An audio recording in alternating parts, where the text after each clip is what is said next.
Hello friends, welcome to my channel fantastic diva. My name is Raina Arora. आज के इस video में हम किसी कार्ड के रिव्यू पे बात नहीं करने वाले।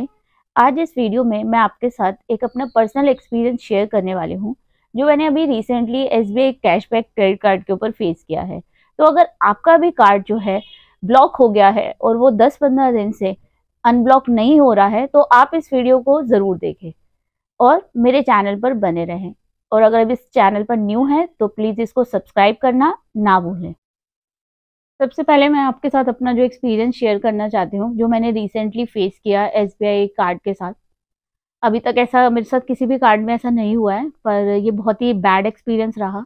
एसबीआई कैशबैक क्रेडिट कार्ड वैसे तो ये बहुत अच्छा कार्ड है, इसकी सर्विसेज, इसके कैशबैक फीचर्स जैसे अपने मैंने पहले वीडियोज़ में भी बताया है बहुत अच्छे हैं, पर ये एक अलग ही एक्सपीरियंस था।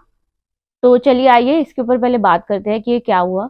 मैंने एसबीआई कार्ड से एक ट्रांजैक्शन किया था जो 1 लाख से अबव था। वो ट्रांजैक्शन करने के बाद मेरे पास एक कॉल, आईवीआर कॉल आता है जिसमें मुझे कंफर्म करना था कि वो ट्रांजैक्शन मैंने ही किया है। तो मैंने वो ट्रांजैक्शन कंफर्म भी कर दिया। उसके बाद सडनली मेरे पास एक मैसेज पॉपअप होता है कि वो मेरा कार्ड जो है due to suspicious activity block हो गया है। ऐसा होना नहीं चाहिए था क्योंकि मैंने आईवीआर पे कंफर्म किया था। स्टिल पता नहीं क्यों, एज अ सिक्योरिटी रीजन से या किस तरह से, ये एसबीआई ने मेरे कार्ड को ब्लॉक कर दिया। अब सबसे जो बैड एक्सपीरियंस की बात करते हैं वो ये हुआ कि जब मैंने उसके बाद सडनली कस्टमर केयर को कॉल किया तो उन्होंने मुझे कहा कि आपका ये कार्ड को अनब्लॉक होने में 10 डेज लगेंगे। जो मुझे नहीं लगता कि एक किसी अनब्लॉक करने के लिए किसी कार्ड को हमारे को 10 डेज चाहिए होते हैं। बहुत ही सस्पिशियस सा लग रहा था कि ऐसा कैसे हो गया एक कार्ड को अनब्लॉक करने में इतने दिन। तो उस टाइम तो मैंने वो कॉल डिस्कनेक्ट कर दिया, पर अगेन मैंने 1 डे के बाद फिर से ट्राई किया कि प्लीज़ आप मेरा कार्ड अनब्लॉक कर दीजिए। पर कस्टमर केयर पे आई थिंक एसबीआई के या तो बहुत एजुकेटेड पर्सन्स हैं या वहाँ पे कुछ ऐसे पर्सन्स हैं जिसको अपने प्रोसेस की नॉलेज ही नहीं है। आप जितनी बार कॉल करेंगे आपको डिफरेंट स्टोरीज सुनने को मिलेंगी। जब मैंने नेक्स्ट डे वहाँ पर कॉल किया तो मुझे पर्सन ने बोला कि आप जो है 2 डेज तक वेट करिए, आपके पास डेफिनेटली हमारा एग्जीक्यूटिव कॉल करेगा और वो आपसे एक ट्रांजैक्शन जो आपने किया है सस्पिशियस वाला, और ये आपको कार्ड को अनब्लॉक कर देगा। तो आई थॉट कि चलो ठीक है, 2 दिन की बात है, कर लेते हैं। पर 2 दिन बाद भी मुझे कोई कॉल नहीं आया। ये बहुत ही एम्बैरेसिंग सा था कि आप वेट कर रहे हैं किसी चीज को और वो आपकी सॉल्व ही नहीं हो रही है, और ऐसा कुछ नहीं हुआ जिसके लिए इतना टाइम वेट करना पड़े। एक कार्ड ही है, एक तरफ आपको बैंक लिमिट देता है, दूसरी तरफ वो आपकी लिमिट यूज करने पे उसको ब्लॉक भी कर देता है। आप कंफर्म भी करें वो स्टिल ब्लॉक कर देते हैं। पता नहीं कौन सा सिक्योरिटी मेजर वो चेक करना चाह रहे थे, इससे कुछ नहीं पता चला। स्टिल वो वेट करने के बाद मैंने इसके ऊपर फिर से कॉल किया, वहां से मुझे एक न्यू स्टोरी मिली। इस तरीके से ये 10 डेज तक चलता रहा। तो मुझे 10 डेज बाद भी एक पर्सन ने बोला कि आपने जो रिक्वेस्ट डाला था वो 10 डेज में कंप्लीट होना था, तो आप एक दिन और रुक जाइए, जहाँ आपने 9 डेज वेट किया है ये 10 डेज में फिर से कंप्लीट हो जाएगा। Another I wait for 1 more day, और मैंने फिर से कॉल किया क्योंकि मेरा कार्ड जो है अनब्लॉक नहीं हुआ था। तो मुझे वहां से एक न्यू स्टोरी मिलती है, जैसे मैंने बोला कि सपोर्ट टीम जो है एसबीआई की वो आपको एक न्यू पिक्चर दिखाती है जब भी आप कॉल करते हैं।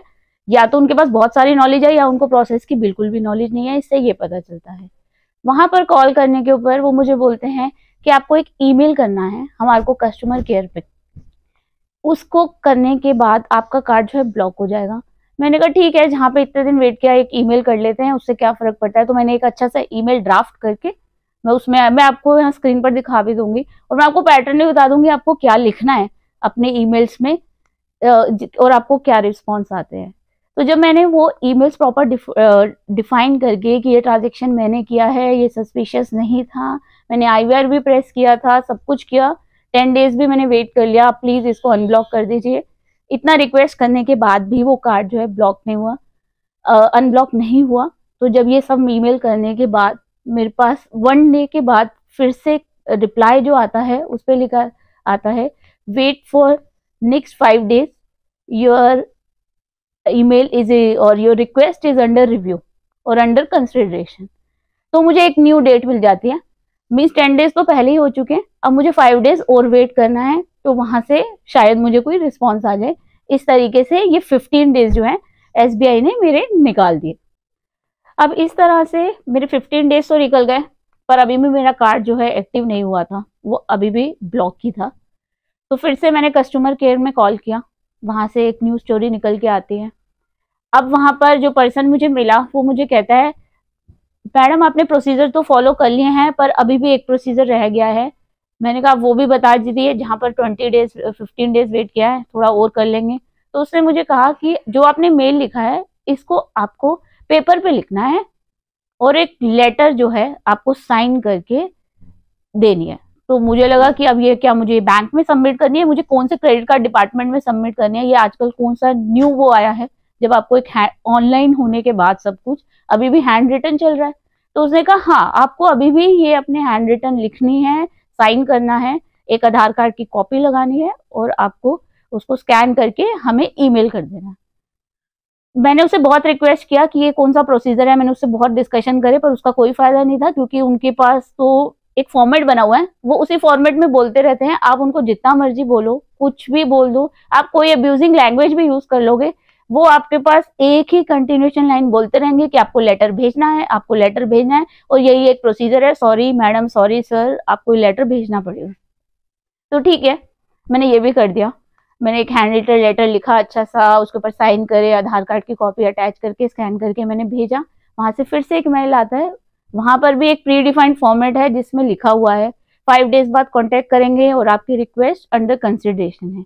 इसके अलावा हमने SBI से कोई भी एक सिंगल एक्स्ट्रा वर्ड अभी तक रिसीव नहीं किया था जिसमें लिखा हो कि हमें ये आपके डॉक्यूमेंट रिसीव हो गए हैं, हम आपकी रिक्वेस्ट में ये मिसिंग है।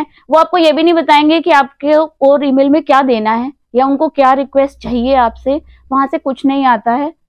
आप वेट करते रह जाएंगे, वहां से आप रिप्लाई एक्सपेक्ट भी करेंगे, तब भी नहीं आएगा। ये इस तरीके की ये सर्विस प्रोवाइड कर रहे हैं। चलिए ठीक है, मैंने फिर से 5 डेज वेट किया, अब 20 डेज हो गए थे, अभी तक सेम स्टोरी चल रही है। वो कार्ड जो है मेरा ब्लॉक ही है, उसको किसी ने ओपन नहीं किया। हैंड रिटन लेटर के भी बाद फिर मैंने फिर से कॉल किया। आज एक न्यूज स्टोरी उन्होंने मेरे को फिर से सुनाई। उस स्टोरी का में ये था कि मैम आपने बहुत सही लिखा, लेटर सब कुछ डिफाइन है, सब था, पर ना आप आधार कार्ड पे साइन जो आपने कॉपी लगाई है उस पर साइन नहीं करे, वो सेल्फ अटेस्ट नहीं है। आप एक बार ना वो सेल्फ अटेस्ट करके भी भेज दीजिए, तब ये हो जाएगा। हम देख रहे हैं इसको, हमें आपको दिखाई दे रहा है, आपका इंटरेक्शन ID भी जनरेट हो गया, सब कुछ हो गया, बस अब आप इस पे साइन कर दीजिए। वो आपको शायद पहले एग्जीक्यूटिव बताना भूल गया, तो आप ये कर दीजिए। वो फिर भी उन्होंने नहीं सुना कि आपने क्या किया क्या नहीं किया। वो मुझे कॉल रख के फिर से एक मैंने साइन करके फिर से वो डाला, और फिर से वही सेम मेल, 5 डेज वेट करो, अंडर कंसिडरेशन, ब्ला ब्ला ब्ला। वो उनके प्री डिफाइंड फॉर्मेट से आप फ्रस्ट्रेट हो जाएंगे, पर आपको सॉल्यूशन नहीं मिलेगा। तो ये तो थी 20-25 डेज की जो जर्नी चली। इस बीच में मुझे लगा कि लोग कहते हैं कि आप ट्विटर पे कुछ डालो तो शायद आपकी क्वेरी रिजॉल्व जल्दी हो जाती है। मुझे किसी ने कहा कि एक बार ट्विटर पे डाल के देख लो, अगर ये मेल पे नहीं हो रहा तो हो सकता है ट्विटर पे सॉल्व हो जाए। तो फाइनली मैंने अपने एक पोस्ट बना के ट्विटर पे पोस्ट कर दिया। अब वहां एक न्यूज स्टोरी निकल के आती है कि वहां ट्विटर पे इतने सारे SBI के अकाउंट बने हैं और उसपे फॉलोअर्स भी हैं, आपको पता ही नहीं चलेगा कि आपको कौन सा वाला SBI का अकाउंट रियल है जिसको आपको फॉलो करना था।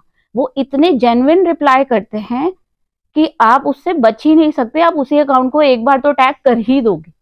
तो ये एक नई स्टोरी थी जो निकल के आई, इसमें मैं आपको बताती हूँ। मैं आपको ट्विटर का वो अकाउंट भी बता दूंगी।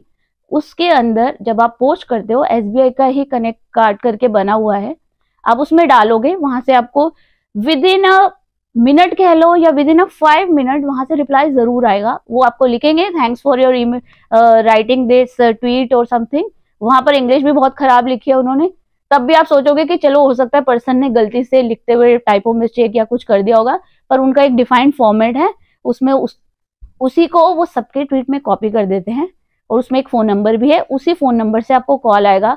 वो आपको DM करने को भी बोलते हैं कि हमें आप डायरेक्ट मैसेज करके अपना नंबर दीजिए, अपनी डिटेल्स दीजिए, हम करेंगे, और आपको उस नंबर से कॉल भी जरूर आती है। और वो इतना जेन्युइन कॉल लगता है आपको कि आपको सच में लगता है कि SBI से ही कॉल आ गया। और वो एक स्कैम था जो मैंने फेस किया, कि वो भी एक अलग ही एक्सपीरियंस था कि वो पर्सन इतना जेन्युइन था कि आप सोच ही नहीं सकते कि एसबीआई से कॉल ही नहीं है। वो आपसे डिटेल उसी तरीके से जितनी आपने लिखी थी वो उसी के अंदर आपको ऐसे घुमा देगा कि आप उसको डिटेल देने लग जाएंगे।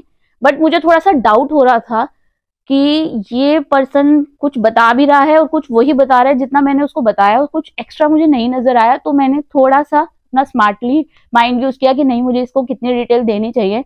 तो उसने मुझे कहा कि जो आपका कार्ड नंबर है मैं साइड पे डाल के देख रहा हूँ वो ना अभी तक ब्लॉक है, तो क्या आपके पास कोई और कार्ड है? तो मुझे लगा कि ये पर्सन कुछ और ही करने वाला है या कुछ स्कैम सा लग रहा है। तो मैंने कहा नहीं, मैं कोई और कार्ड यूज नहीं करती, मेरे पास किसी और बैंक का कार्ड नहीं है।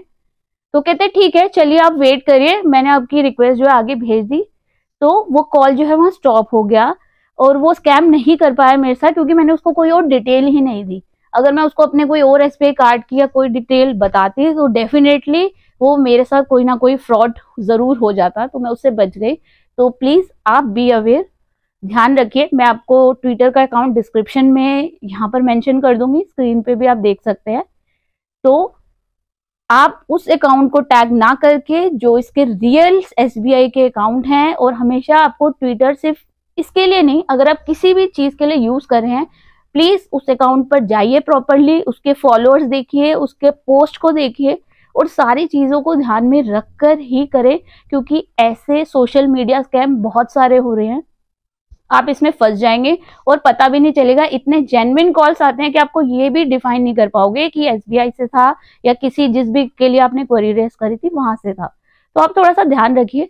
मैं तो स्कैम से बच गई, तो आप इसमें ना फंसे, इसलिए मैं ये आपसे शेयर किया।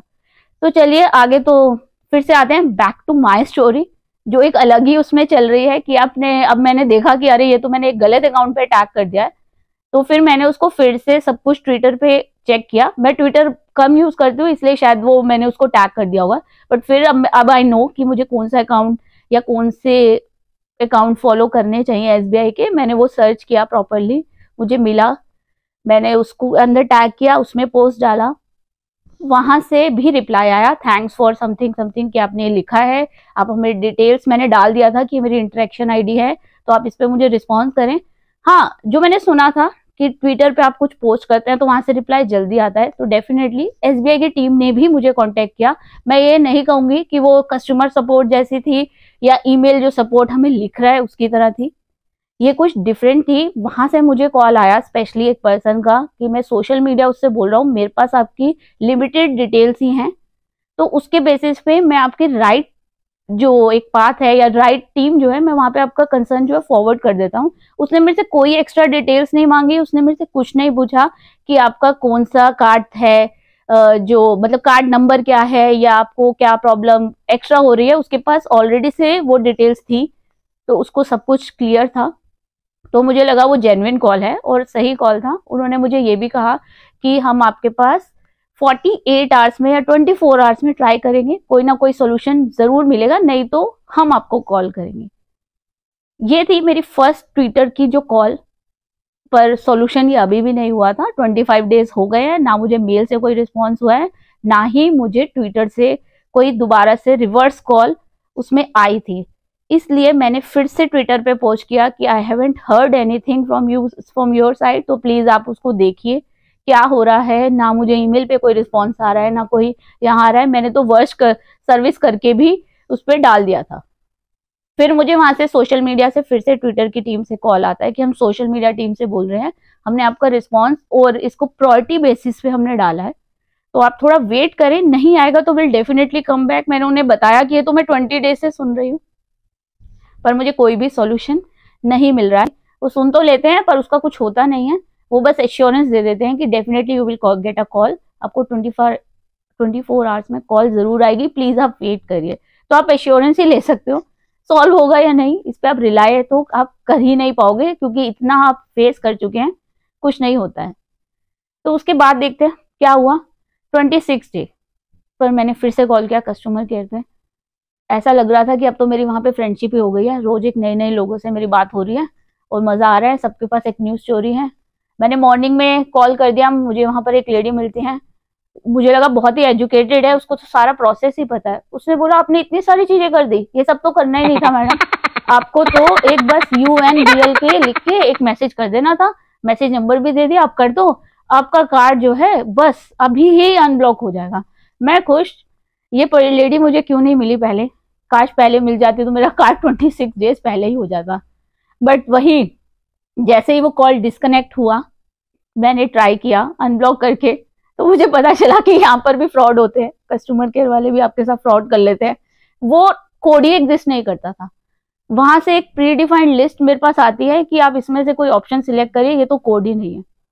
तो यहाँ से एक अगेन डिसअपॉइंटमेंट आती है कि आप किस पे रिलाई करो, आप रिलाई ही नहीं कर सकते कस्टमर केयर पे। तो SBI से तो मेरी रिक्वेस्ट रहेगी कि अगर कोई देख रहा हो तो प्लीज जरा अपने पर्सन्स को थोड़ा एजुकेट कर लीजिए, थोड़ा उन्हें प्रोसेस डिफाइन करिए, ऐसे कस्टमर को बेवकूफ नहीं बनाओ। कंटिन्यूसली कॉल पे कॉल करवा कर भी आप कोई सोल्यूशन नहीं दे पाते।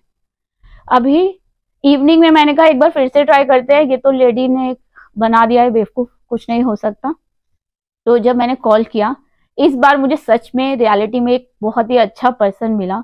काश मुझे उसका नेम पता होता तो मैं डेफिनेटली उसके लिए एक रिव्यू लिखती, अगर SBI वाले कहीं चेक करते हैं। तो उसने मुझे हमसे ट्राई किया, सारी डिटेल्स ली, उसको पूरा प्रोसेस नॉलेज थी। उसने कहा कि मेरे एंड पे नहीं हो सकता, मैं आपकी कॉल जो है नेक्स्ट लेवल पे फॉरवर्ड कर देता हूँ और वो टीम आपकी जरूर हेल्प करेगी। उसने 2-3 बार within a call try किया कनेक्शन के लिए, पर वो सीनियर पर्सन के साथ कॉल कनेक्ट नहीं हो रहा था। वो बिजी होने के कारण या बहुत ट्रैफिक होने के कारण कॉल्स में वो नहीं कर पा रहा था। तो उसने रिक्वेस्ट किया कि मैम प्लीज आप वेट करिए, मैं आपकी कॉल प्रायोरिटी पे डालता हूँ, आपको हमारे सुपरवाइजर से कॉल जरूर आएगी। तो मुझे लगा कि इस बार कोई पर्सन मिला है जो ट्राई कर रहा है, पर वो नहीं हो रहा है, तो मुझे वो भी कॉल रखना पड़ा। मेरे पास मैसेज भी आया कि आपकी कॉल जो है प्रायोरिटी के लिए सेट हो गई है नेक्स्ट लेवल के लिए, तो you will definitely get a call. Again person सही था, उसके पास नॉलेज थी, वो फॉरवर्ड भी हुई, पर वो कहाँ चली गई किसी को नहीं पता। मुझे सुपरवाइजर से कोई कॉल नहीं आई, बस वो SMS ही आया, उसका कोई यूज नहीं था ना। मुझे जो वो ट्विटर पे मैंने मैसेज किए थे वहां से कोई कॉल आया। 28 डेज हो गए।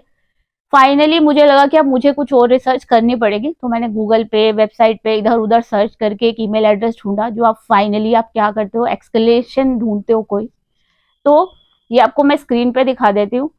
कस्टमर हेड का एक मुझे ईमेल एड्रेस मिला, एक मुझे नोडल ऑफिसर का ईमेल एड्रेस मिला। मैंने दोनों पर फिर से वही मेल ड्राफ्ट करी, वही डॉक्यूमेंट्स लगाए कि कोई इशू फिर से ना हो जाए, और कस्टमर हेड को और नोडल ऑफिसर को मेल मार्क करके भेज दिया। फाइनली वो मेल भेजने के बाद मुझे रिप्लाई आता है कि मैम आपकी रिक्वेस्ट जो है 24 आवर्स में जरूर प्रोसेस हो जाएगी, सॉरी फॉर इनकन्वीनियंस। और वो कार्ड जो है अनब्लॉक हो गया। 29 डेज पे फाइनली मेरा कार्ड अनब्लॉक हो गया। ये तो ऐसे था कि अब मैं जाके ना कहीं मिठाई बांट दूं। ये कुछ अलग ही लेवल का एक्साइटमेंट थी जो इतने दिन कस्टमर केयर से करने के बाद वो नहीं हुआ। और एक हेड को मैसेज भेज के काश ये मुझे कोई पहले बता देता। यूट्यूब पे भी मुझे ऐसे कोई वीडियो नहीं मिले, इसीलिए मैंने ये एक्सपीरियंस शेयर किया कि अगर आपका कार्ड भी ब्लॉक है तो आप इस वीडियो को जरूर देखें। और सिंपल सा एक ईमेल एड्रेस है, उसके ऊपर मेल करें और आपका कार्ड भी जल्दी अनब्लॉक होगा सॉरी। तो इसके ऊपर करने के बाद मुझे मेल आता है, और जैसे ही वो अनब्लॉक हो गया मुझे वहां से भी हेड से भी एक ईमेल आई कि आपका कार्ड जो है अनब्लॉक हो चुका है, एक्टिवेट है वो, आप उसे यूज कर सकते हैं, और सॉरी अगेन फॉर इनकन्वीनियंस। अब मुझे ये नहीं पता है कि ये जो कार्ड अनब्लॉक हुआ ये उस सोशल मीडिया के पर्सन से हुआ है, उसकी वजह से ये फॉलोअप हुए और ये सॉल्व हो गया, या ये फॉलोअप ये हेड को जो मैंने ईमेल एड्रेस भेजा इससे हुआ। पर मैंने इस एक्सपीरियंस से ये जरूर देखा कि अगर आप कोई छोटी ट्रांजेक्शन कर देते हैं ना, तो आप एक कॉल करेंगे तो आपका कार्ड हो सकता है वो एट ए टाइम ही कर दें। कस्टमर केयर के पास अथॉरिटी है पर वो नहीं करते हैं। बट अगर कोई बड़ी ट्रांजेक्शन होती है, जैसे कि मैंने 1 लाख से ज्यादा की करी थी, तो वो सस्पिशियस थी, मैंने माना कि बहुत बड़ी ट्रांजेक्शन थी, सस्पिशियस हो गया, पर इतना भी नहीं था कि आप उसको ब्लॉक ही कर दो और उसके बाद 1 महीने तक मुझे ऐसे घुमाते रहो। तो फ्रेंड्स, अगर आपके साथ ऐसा कुछ होता है, आपका कार्ड 5 डेज से ज्यादा या 10 डेज से ज्यादा हो गए हैं और अभी भी ब्लॉक है, तो प्लीज सिंपल सा करें, एक मैसेज ट्विटर पे डालिए, एक कस्टमर हेड जो मैं ये ईमेल एड्रेस मेंशन कर रही हूँ, एक नोडल ऑफिसर, आप इसको डायरेक्टली ईमेल लिखें, तो ये आपका कार्ड जो है जल्दी हो जाएगा सॉल्व, अनब्लॉक हो जाएगा। अदरवाइज अगर आप कस्टमर केयर को फॉलो अप करेंगे या ये सारी चीजें करते रहेंगे तो आप भी इसी तरीके से मेरी तरह 1 मंथ तक इस कार्ड को अनब्लॉक कराते रहेंगे। तो ये तो था मेरा एक्सपीरियंस जो मैंने फेस किया। मैं नहीं चाहती कि मेरे सब्सक्राइबर्स या जो न्यू यूजर्स देख रहे हैं वो भी ये फेस करें, क्योंकि यूट्यूब पर मुझे कोई वीडियो नहीं मिला अनब्लॉकिंग के लिए, इसलिए मैंने ये एक्सपीरियंस वाला वीडियो बनाया है। तो आप इसको जरूर देखें। और अगर आपको अच्छा लगा हो तो अगर आपके किसी फ्रेंड्स में किसी को भी कोई प्रॉब्लम हो रही है एसबीआई से रिलेटेड, कोई भी किसी चीज का इश्यू हो रहा है, तो आप उसको फॉरवर्ड करें, उनको ये नॉलेज दें। ये वीडियो इसी के ऊपर बेस्ड था। तो थैंक यू, मिलते हैं अपने नेक्स्ट वीडियो में।